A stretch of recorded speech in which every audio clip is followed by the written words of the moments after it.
Olá, você ligado no Notícias Agrícolas. Nós voltamos com a nossa programação do podcast NA, sempre tratando de um assunto diferente, de maneira mais aprofundada para você. E dessa vez o nosso assunto vai ser um mercado em crescimento aqui no Brasil e que tem oportunidades para continuar crescendo, que é o mercado da Nospecan. Para isso, o nosso convidado dessa edição é o Carlos Eduardo Scheib. Ele é Relações Públicas do IBPECAM, o Instituto Brasileiro da Pecanicultura, vai conversar com a gente. Eduardo Carlos, é um prazer tê-lo aqui conversando conosco mais uma vez. Guilherme, o prazer é todo meu. Eu quero agradecer esse momento aí, porque para nós é extremamente importante divulgar essa cultura que está numa crescente muito grande de um produto que é extremamente saudável e saboroso. Carlos, a gente vem acompanhando, né, ao longo dos últimos anos, sempre trazendo as informações de vocês, o crescimento da produção da Nospecan aqui no Brasil. Então, conta para a gente um pouquinho esse caminho de crescimento, desde lá de trás, saindo lá de 1.000 toneladas, chegando até hoje, como é que está essa produção, como é que tem sido esse crescimento aqui no país? Nós estamos passando por um momento aí de uma mudança drástica, né? Ou como se diz hoje em dia, virada de chave. Na verdade, nós estamos passando de um extrativismo muito grande para uma produção mais industrial e comercial, né? Usando isso como um investimento. Mesmo com pomares pequenos, isso não é uma aposentadoria, é um investimento a longo prazo. Então, os dados que nós temos aí, vou me reportar praticamente aos últimos anos, né? Nós começamos com 1.000 toneladas, mas a questão é que poucos dados que se tinha até um tempo atrás, porque realmente a produção não era muito, não chegava a causar espécie, assim, não chegava a ter alguma envergadura maior, né?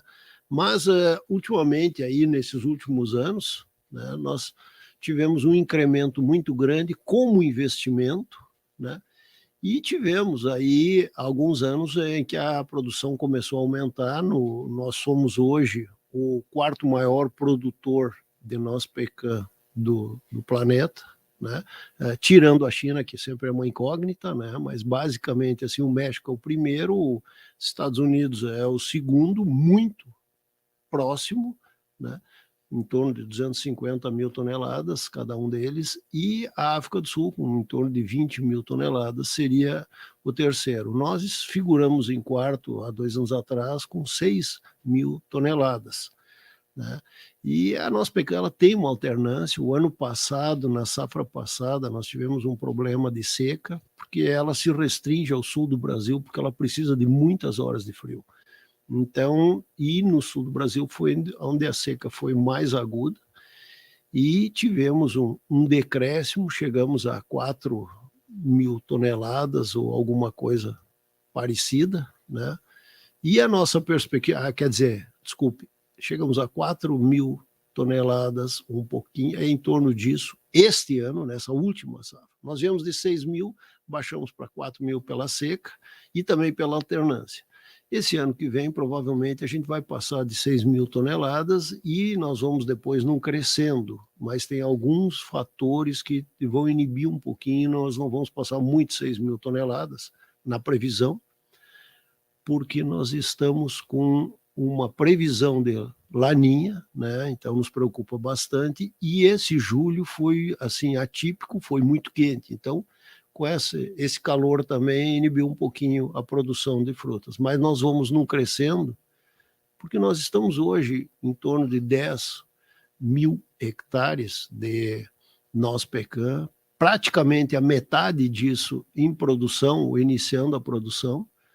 Então, a tendência é um crescimento não só pela melhor técnica, pelo melhor manejo, como também esses outros hectares entrando em produção, e é um acréscimo que nós vínhamos vindo, com em torno de 1.500 hectares por ano, né? A partir do momento da pandemia e esses últimos anos aí, nós tivemos um aumento quase um pouquinho acima da metade, em torno de 800 a 900 hectares por ano. E aí, Carlos, você comentou, né? 10 mil hectares, metade em produção. Por que metade em produção? E isso entra justamente naquilo que você comentou agora há pouco, do longo prazo, né? Isso primeiro é importante salientar isso é uma cultura a longo prazo, ela começa a produção, e é uma cultura bastante onerosa.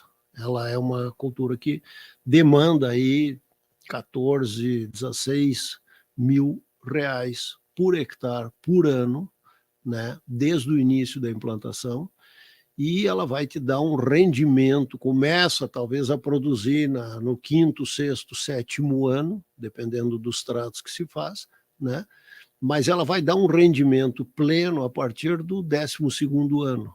Então, o retorno é a longo prazo, né? Isso tem que ficar bem claro. Aliás, nós temos o Instituto Brasileiro de Pecanicultura, depois eu vou é o www.ibpecan.org, né? Estamos à disposição, inclusive, para falar sobre essa parte, esse aspecto financeiro aí, que hoje é extremamente importante, né? Mas ela começa a dar essa produção maior a partir desses 12º, até o 14º ano, depois ela estabiliza, e é uma planta que tem uma longevidade muito grande, né? Eu não vou dizer, eu vi uma nogueira com 125 anos, mas eu não tenho certeza se os frutos ainda têm a qualidade, por causa do tempo de produção. Mas até 70, 80 anos, com certeza ela tem capacidade de produzir bem. Com essas características, né, de um investimento tão grande, uma demora para chegar a esse retorno, o planejamento na hora de fazer esse investimento é bastante importante, né? Não dá para sair comprando nogueira por aí, precisa ter todo esse fluxo de caixa durante todos esses anos, fazer essa conta é um trabalho bastante grande antes de começar, né? Guilherme, essa é uma excelente pergunta, excelente colocação, porque nós temos que ver o seguinte: primeiro, eu me lembro muito de um artigo que eu li numa revista americana que falava sobre isso.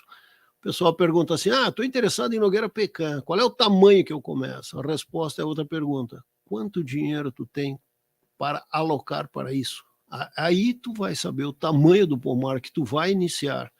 Então, assim, muitos pomares, metade dos atuais aí, estão começando a entrar em produção ou estão sendo plantados agora esses últimos tempos. Então, eles vão dar um rendimento a longo prazo. Então, nós temos que ter um cuidado extremo com o fluxo de caixa. Nós temos no Instituto, o IBPECAN, Instituto Brasileiro de Pecanicultura, nós temos especialistas lá que estão trabalhando com isso e vendo essa questão do custo para nós não termos enforcamento nesse fluxo de caixa no meio do caminho. Então, é um investimento a médio e longo prazo, embora nós, como pioneiros, há 10, 15 anos atrás, quando nós começamos, nós não sabíamos um quinto do que nós temos noção hoje, sobre muda, sobre trato, sobre manejo. Então, se consegue abreviar um pouco, mas realmente tem que se tomar muito cuidado nessa parte financeira. Cara, até comentando um pouquinho do seu lado pessoal, né? Mesmo com todo esse planejamento, com toda essa ciência de que demora para vir o resultado vai vir lá na frente. No meio do caminho, às vezes dá vontade de vou tirar todas essas árvores, vou plantar soja, que o meu retorno vem anualmente. Como é que é esse meio do caminho? Às vezes dá uma balançada. Realmente, isso aí, eu vou dizer assim, primeiro tem duas coisas que acontecem. No quinto ano a gente dá aquele desespero, diz assim, poxa, onde é que eu amarrei meu bode aí? Porque realmente ainda vou ter um longo caminho, né? Então isso tem que estar previsto. Segundo, o pessoal, principalmente na minha região, que é de agricultura muito, muito técnica, né? Tem a turma toda que chama a gente de maluco, né? Então, depois que tu começa numa produção plena, eu tenho certeza que nós temos um rendimento 2 vezes superior ao de soja, né? O rendimento líquido na mesma área. Só que temos que passar várias pontes aí e realmente dar um pouco de susto. Então, nós temos que... Por isso que eu falo que a partir do momento que nós criamos um instituto, um grupo, um pessoal que tem uma noção do que realmente acontece, a gente tem um pouco mais de facilidade. Além disso, o manejo que está se fazendo hoje é completamente diferente do que se fazia no ouvi dizer de 10 anos atrás.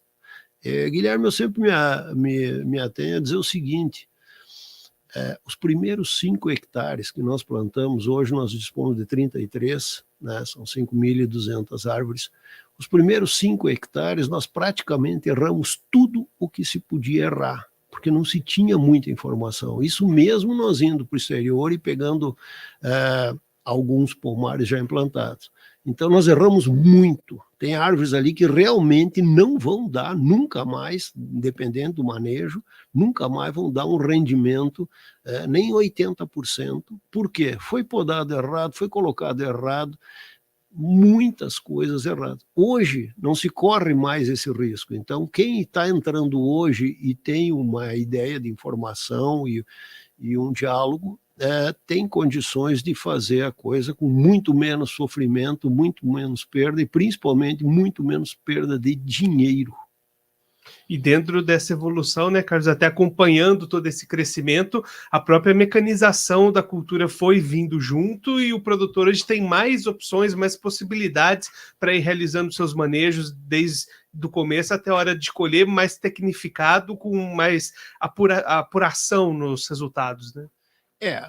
Se diz sempre que uma boa colheita depende de uma boa semeadura, né? E cada vez mais isso aí é verdade.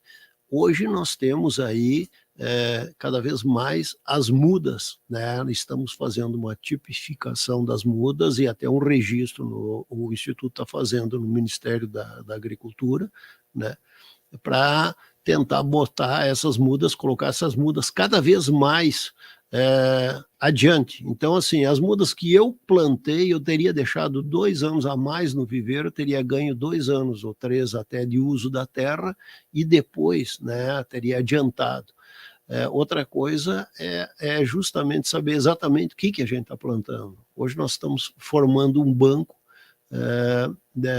com as variedades, um banco com genomas e sabendo exatamente vamos saber daqui a pouco qual é, em convênio com uma universidade, logicamente, vamos saber daqui a pouco qual é exatamente a variedade que a gente está plantando, porque às vezes a gente comprava um certo gato por lebre, hoje não, daqui a pouco não vai mais acontecer, e depois os tratos que nós estamos fazendo hoje vão acelerar, né? Um erro, por exemplo, particularmente, que eu cometi, pensei em botar irrigação, colocar irrigação implantada a partir do momento que ela estivesse dando rendimento. Não, se tu começar a colocar a irrigação desde o início, a tua muda vai sair mais forte, vai crescer mais, vai ter mais possibilidade de desenvolver e provavelmente tu vai ter uma safra maior em menos tempo, e isso realmente te ajuda no fluxo de caixa. Carlos, até como um exemplo desse crescimento também, a gente teve recentemente, no ano passado, as primeiras exportações brasileiras de nosso pecan. Como é que está esse caminho se abrindo para as exportações brasileiras? O Instituto está fomentando isso, nós temos um programa, aliás, é muito importante falar sobre isso aí, porque a Confederação Nacional de Agricultura, ela está focando muito em não commodities, no caso, por exemplo, outras coisas, por exemplo, exportação de vinho, exportação de mel, e nesse entre meio entra também a exportação da nossa pecan. Então, eles nos colocam em contato direto. A CNA tem escritórios na China, nos Emirados Árabes, na Europa. Então, eles nos colocam diretamente em contato com os importadores, né? E nos facilitam nas feiras que se tem, feiras internacionais, né? CIAL e outras, nos colocam diretamente em contato com os importadores, né? Esse ponto está excelente, é um trabalho que o programa chama-se AgroBR, né? Que é feito pela CNA, né? No Rio Grande do Sul é o apoio muito grande da Farsul, né? E também o Senar está nos auxiliando nessa parte, fazendo um caderno de campo, que é muito importante para a rastreabilidade no caso da exportação. O que nós temos, por enquanto, de dificuldade é que a nossa produção comercial de nós de ótima qualidade está muito abaixo das necessidades do mercado interno. Então, nós estamos trabalhando com muito cuidado para, digamos assim, não queimar o nosso filme, não começar a prometer uma coisa e depois não ter a possibilidade de cumprir, né? O ano passado, nós tivemos uma exportação em torno de 300 toneladas, né, in natura principalmente. Esse ano, com a queda de produção, com a dificuldade da produção, nós chegamos a exportar em torno de 112 toneladas, né, in natura, mais 2 contêineres de em torno de 20 toneladas também de noz já processada, né, só a castanha.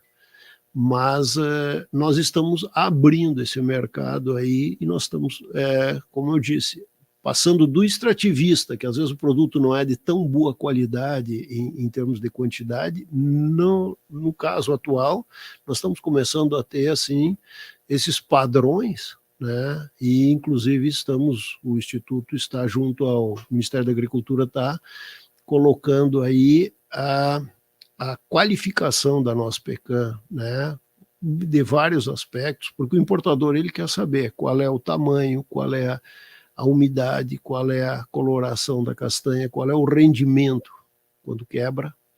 Então, isso também ainda é uma coisa que está muito nos primórdios, mas nós estamos chegando lá para conseguir botar um produto de ótima qualidade no mercado e produzir ótimos dividendos aí para o nosso país. E qual que é a importância da exportação para o produtor? É uma diferença grande no rendimento destinar essa produção para exportação, né? Porque nós temos no mercado interno ainda, por enquanto, esse ano foi uma exceção porque a produção foi pequena, mas nós não temos condições de absorção desse mercado todo, né? Esse mercado não consegue absorver toda a nossa produção. Então, nós estamos trabalhando muito nessa questão da exportação, porque aí seria a preço internacional, né? Isso aí gira em torno de 4 a 4,5 dólares por quilo, né? Produto de boa qualidade, logicamente, vai ter um custo maior para a fabricação, né? Para a produção, né? Mas vai ser uma recompensa, né, para quem tem produto de maior qualidade, né? Enquanto que aqui no mercado interno, devido à pouca capacidade de industrialização e pouca absorção e pouco conhecimento ainda, o preço está em torno, esse ano, devido à baixa produção, né, a lei do mercado, né, está oscilando em torno de 16 a 18 reais o quilo. Então, veja bem, a exportação é bem mais interessante no momento. Isso não quer dizer que nós não vamos aumentar e fomentar esse consumo interno, né, de um produto que é muito saboroso, mas principalmente é muito saudável, né? Carlos, a gente comentou aqui, então, né, desse crescimento que já houve dessa produção aqui, mas a gente destacou alguns pontos importantes olhando para o futuro, né? Esse aumento das exportações, rastreabilidade, classificação de nozes, normatização de mudas, genética. Tem um caminho grande ainda para ser percorrido e para crescer ainda mais esse mercado aqui no país, né? Nós só vamos conseguir fazer isso aí quando nós tivermos assim, mediante a nossa união, né? A união dos produtores vai nos dar, como diz as cooperativas, né? Juntos somos mais fortes. No momento que nós estivermos trabalhando juntos, e aí juntos eu quero dizer produção, os shellers, a indústria, né? E o comércio junto. Nós estamos todos no mesmo barco, nós temos que trabalhar junto para ter um produto de mais qualidade e poder oferecer. Então, o Instituto, nesse ponto aí, ele está com vários convênios, né? Desde, por exemplo, a Embrapa, né? Empresa brasileira de pesquisa agropecuária, o Senar, Serviço Nacional de Aprendizagem Rural, né? As federações lá no Rio Grande do Sul, o Instituto é um instituto a nível de Brasil, mas ele se restringe mais ao Sul, como eu falei antes, devido à questão do frio, né, que favorece a cultura. Mas nós temos no Rio Grande do Sul um convênio muito grande com a Fiergs, né, a Federação das Indústrias, né, com a Farsul, né, a Federação da Agricultura, né. Aliás, o presidente atual da Farsul, Gedião Pereira, ele é diretor internacional da CNA, então ele tem nos dado assim, um apoio muito grande nessa questão da exportação, e eles estão trabalhando, a ministra de Agricultura anterior ali, ela fez um trabalho excelente percorrendo vários países, né, abrindo mercados para nós, e eles continuam. Agora mesmo eles estão no exterior abrindo mercados, eu não sei exatamente, não posso precisar o local, né, mas eles estão trabalhando muito nisso e abrindo mercados até para essas não commodities, como eu chamo, ou como eles chamam de minor crops, seria as pequenas colheitas, né, por enquanto, pequenas colheitas. E aí o Instituto também está trabalhando muito numa situação que é muito importante, no registro de defensivos para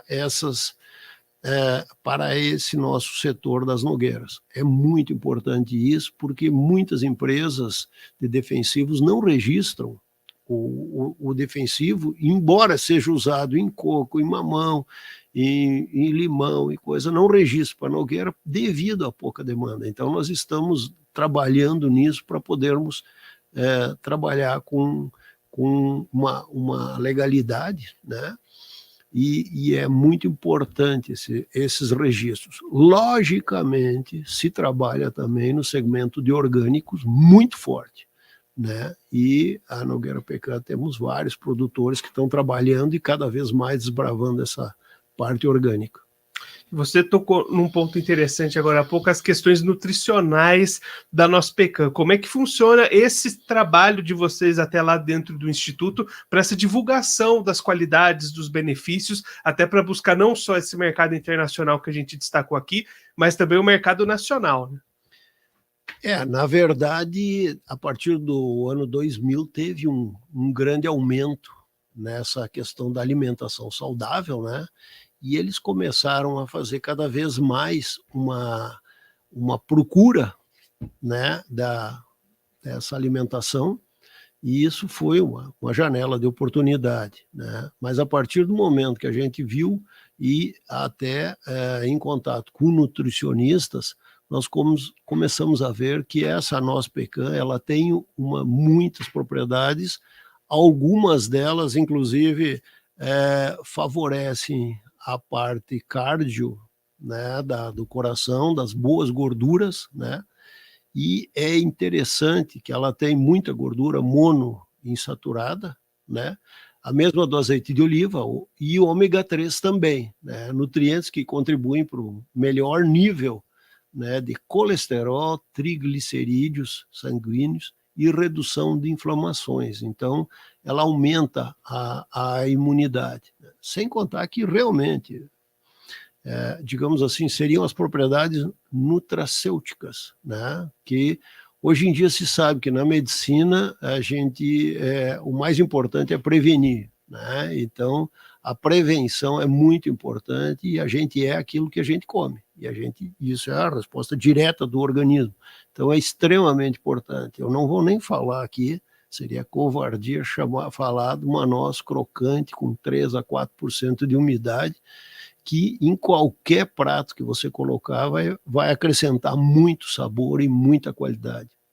Carlos, a gente comentou já, né, dessa venda in natura, que é a noz dentro da casca, ela já sem a casca, mas também outros mercados, outros tipos de produto estão crescendo e estão ganhando espaço como até alternativas e oportunidades para os produtores também, né? Realmente nós temos assim vários produtores, inclusive desde o óleo da Nospecan até os componentes aromáticos com o aroma da Nospecan, sabonetes de com Nospecan, existe uma diversificação. Hoje nós temos alguns parceiros nossos que estão trabalhando muito em feiras e vendendo muito noz pecan envolto em chocolate, noz pecan agridoce, noz pecan com pimenta, e existem outros produtos. Nós mesmo, da Pecan Brasil, que é a nossa marca registrada, nós temos aí os alfajores, que estamos iniciando uma sequência aí com farinha de noz pecan, né? Tivemos vamos dizer assim, uma experiência extremamente positiva usando panetones com noz pecan. Na verdade, é um nome que nós já registramos, é o Pecantone, com gotas de chocolate e noz pecan. Isso não deu tão certo para mim particularmente, porque a gente fez uma experiência com 700 peças, né? Uma parte a gente vendeu e hoje eu estou quase sendo ameaçado de morte aí por ter parado a produção, mas a gente provavelmente no Natal a gente vai começar, no Natal não, agora em outubro a gente vai largar mais uma batelada aí para fazer, porque a receptividade foi enorme. Então, assim, não é só a noz in natura, é a noz, né, logicamente, outras coisas, né, sorvete de noz é uma beleza. Então, tem várias aplicações aí, né, não se restringindo à venda direta aí da noz processada ou in natura.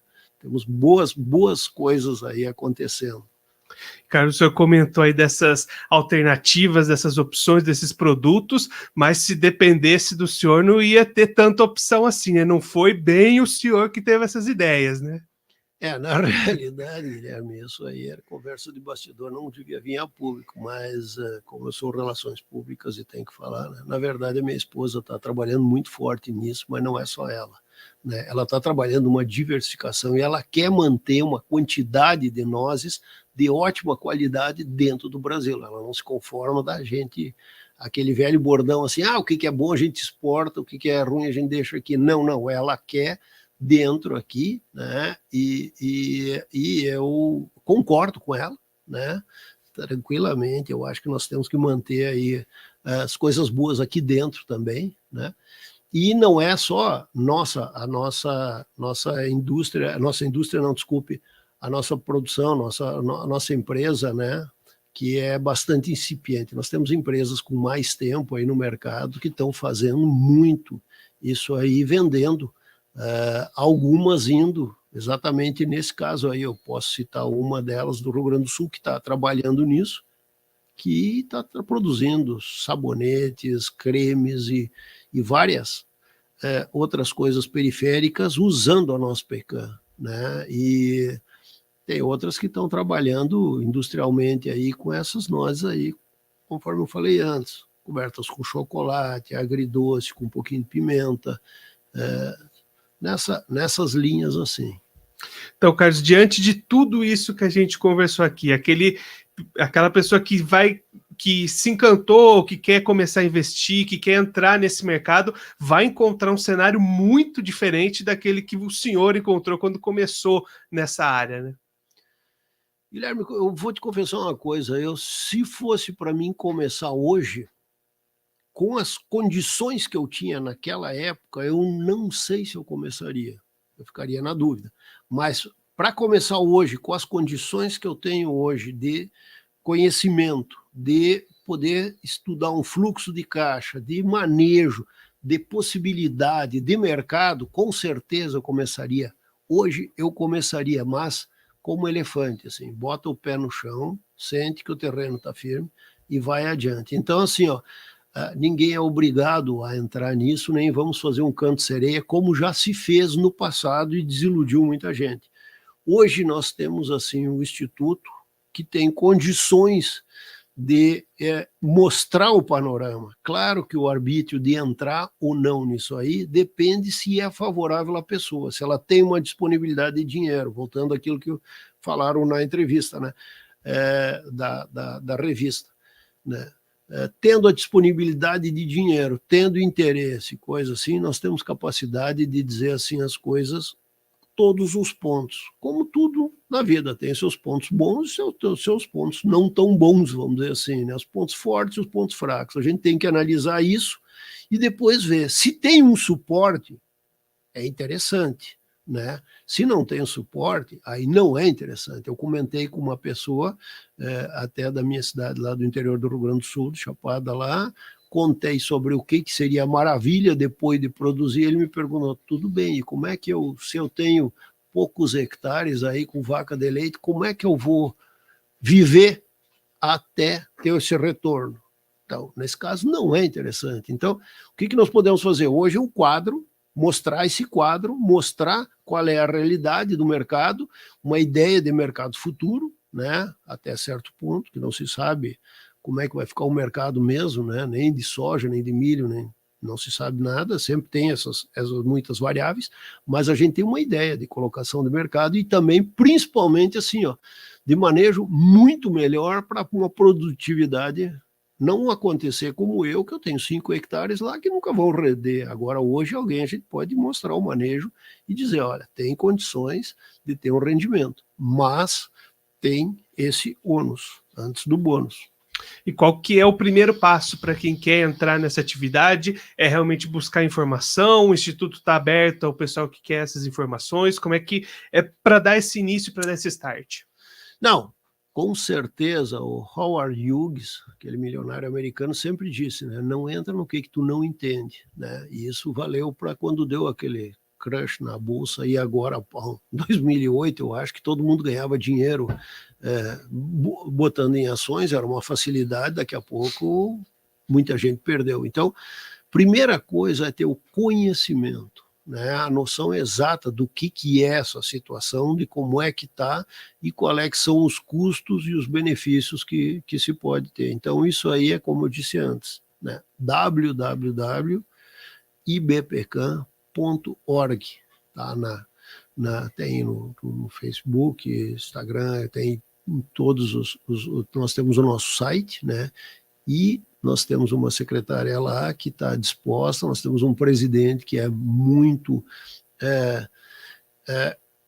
assim, uma coisa até que me chama a atenção agora, está remetendo a outra coisa, muita gente que é profissional liberal, que tem uma reserva de dinheiro, estudou o caso e chegou à conclusão que caberia dentro do seu orçamento, dentro do seu fluxo de caixa, uma coisa dessa. Tanto é que nós temos, assim, vários associados que têm 30, 40, 50, 70, 120, 200, né?